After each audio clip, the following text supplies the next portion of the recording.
Friends, welcome to my channel. I hope आप सभी लोग अच्छे होंगे फ्रेंड्स। एक लंबे समय के बाद मैं आप लोगों से मिल रही हूँ फ्रेंड्स। आज मैं बहुत ही इम्पॉर्टेंट टॉपिक नागपुरी के लिए लेकर आई हूँ, जेएसएससी सीजीएल पेपर 2 नागपुरी से रिलेटेड, जिसमें आपको आज ये वीडियो देखने के बाद फ्रेंड्स आपके 95 प्लस आपके स्कोर होंगे। कैसे क्वेश्चन एग्ज़ाम में सेट होंगे फ्रेंड्स, वो मैं आपको बताने वाली हूँ। और ये वीडियो इतना ज़्यादा इम्पॉर्टेंट आपके लिए होगा फ्रेंड्स कि आपको ये एग्ज़ाम अगर आप देकर निकलिएगा तो आपको ये फील हो जाएगा कि मैं जो बताई हूँ वो एग्ज़ाम में आया है। तो आज कुछ ऐसा ही होने वाला है फ्रेंड्स। वही सब बातों को मैं आपको बताऊंगी फ्रेंड्स, जो टीआरएल डिपार्टमेंट से पता चला है कि कैसे एग्ज़ाम में क्वेश्चन सेट होंगे। तो उसी बातों को मैं फ्रेंड्स आपको बताने वाली हूँ। तो आप लोग अगर नागपुरी सब्जेक्ट आपका है जेएसएससी सीजीएल पेपर 2 में, तो ये वीडियो सिर्फ आपके लिए है फ्रेंड्स। तो चलिए हम लोग वीडियो को शुरू करते हैं, बिल्कुल भी देर नहीं करते हुए। 3 सेक्शन में हमारा सिलेबस डिवाइड था। जैसे कि फर्स्ट में ग्रामर, 20 क्वेश्चन आपके यहाँ से आने हैं, 30 क्वेश्चन आपके गीत से आने वाले हैं। गीत, कविता, लोकगीत, यहाँ से आपके 30 क्वेश्चन आने हैं।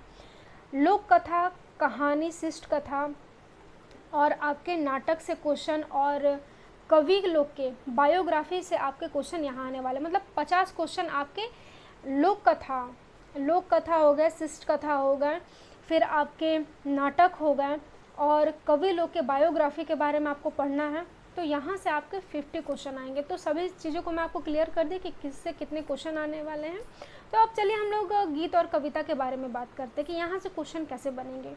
आपको सबसे पहले कविता को पढ़ना है, कविता को थोड़ा ध्यान से पढ़ना है, क्योंकि एग्ज़ाम में 3 से 4 क्वेश्चन, 5 क्वेश्चन तक fill in the blanks type के क्वेश्चन देखने के लिए मिलेंगे। जैसे कि आप लोग 10th लेवल, जब आप 10th का एग्ज़ाम दे रहे होंगे, 9, 10, 7 में इंग्लिश में बहुत बार फिल इन द ब्लैंक्स मिलता था। हिंदी जब एग्ज़ाम देते थे हिंदी का, तो fill in the blanks type के क्वेश्चन देखने के लिए मिलते थे। जस्ट वैसा ही यहाँ होने वाला है। 4 से 5 क्वेश्चन तक आपको fill in the blanks type के क्वेश्चन देखने के लिए मिलेंगे।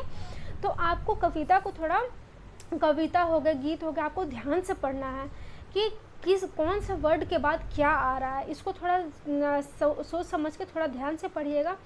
कौन सा कविता किसने लिखा है, इसको ज़रूर याद कीजिएगा कि कौन सा कविता। जैसे कि पोड़िलो बरखा ऋतु किसने लिखा था, तो रघुनाथ निरप्ती जी ने लिखा था। कितने स्टेंजा में लिखा था, तो 3 स्टेंजा में इन्होंने लिखा था। ये चीज़ को ध्यान में रखना है।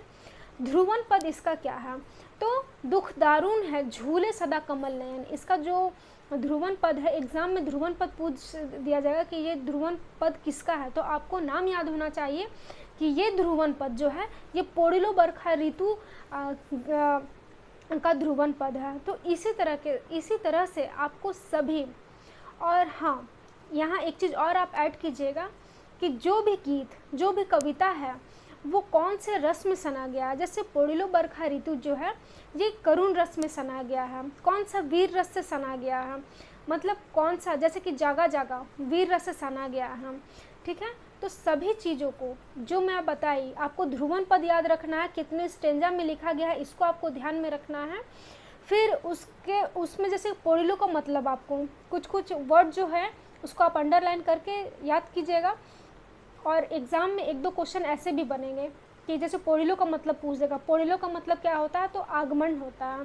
तो इस तरह से कुछ मेन जो वर्ड है आपको ध्यान में रखना है। कौन गीत को किसने लिखा है, इसको ध्यान में रखना, कौन से रस से सना गया है। यहाँ से मोटा मोटी यही सब क्वेश्चन आएंगे और इससे ज़्यादा क्वेश्चन आपको बाहर देखने के लिए नहीं मिलेगा। गीत कविता से बहुत ज़्यादा डीप क्वेश्चन नहीं बनेंगे। बस ध्यान में रखना है कि आपको स्टेंजा याद रखना है कि कितने स्टेंजा में गीत लिखा गया है, किसने लिखा है, ध्रुवन पद क्या है, कौन सा रस से सना गया है।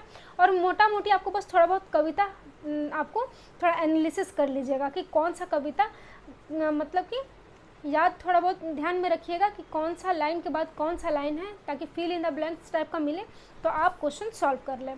चलिए फ्रेंड्स, अब हम लोग बात करते हैं लोक कथा, शिष्ट कथा के बारे में और नाटक के बारे में।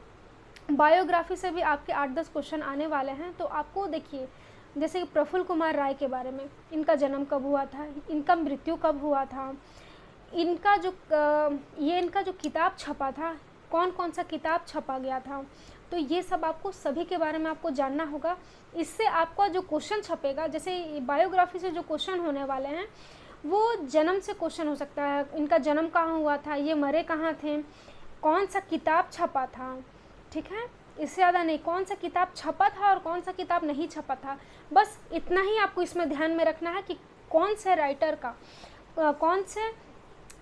का कहानी कौन सा है, कविता किसके द्वारा लिखा गया, कौन कौन से उन्होंने कविताएं लिखी, कौन कौन से उन्होंने कहानी लिखे और कौन से नहीं लिखे, कौन सा नहीं छपाया, ये सब थोड़ा बहुत आप लोग जान लीजिएगा। और थोड़ा बहुत डिग्री के बारे में देख लीजिएगा कि उन 10th कहाँ से किए थे, 12th कहाँ से किए थे, ग्रेजुएशन कहाँ से किए थे। तो आपको बायोग्राफी से रिलेटेड बस इतना ही आपको पढ़ना है। अब मैं आपको बताती हूँ लोक कथा शिष्ट कथा के बारे में, नाटक के बारे में। नाटक से भी अच्छे खासे क्वेश्चन रहेंगे। तो नाटक आपको ज़्यादा से ज़्यादा आपको नाटक में डायलॉग याद रखने हैं, नाटक में ज़्यादा से ज़्यादा आपको डायलॉग याद रखने हैं और कौन कहाँ से सीन हुआ है, सीन वहाँ का क्या था, इस तरह के क्वेश्चन नाटक से पूछे जाएंगे।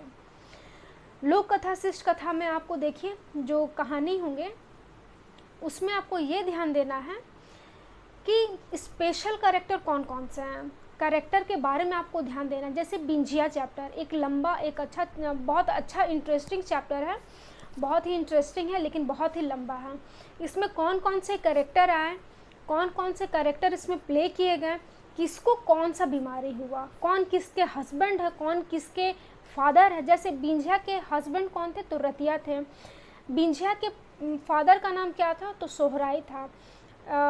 पंडरा नाम जो था वो रतिया के पिताजी का नाम था। तो आपको ये चीज़ याद रखना है कि कौन से स्टोरी में कौन सा कैरेक्टर प्ले किया गया है।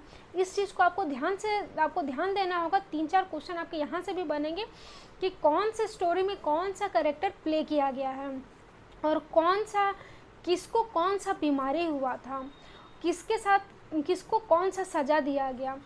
तो ये सब चीज़ों को आपको ध्यान में रखना है। और चूँकि लोक कथा शिष्ट कथा से तो आपका डीप क्वेश्चन रहेगा ही रहेगा, इसमें कोई दो राय की बात नहीं है, आपको इसको अच्छे से पढ़ना ही होगा। लेकिन आपको स्पेशल कैरेक्टर बिल्कुल ध्यान में रखना होगा। एक आप कॉपी लीजिए, नोट डाउन कीजिए कि बिंझिया चैप्टर में ये कैरेक्टर प्ले किया गया है। लेकिन सबसे प्रमुख पूछा जाएगा कि बिंझिया चैप्टर में, बिंझिया कहानी में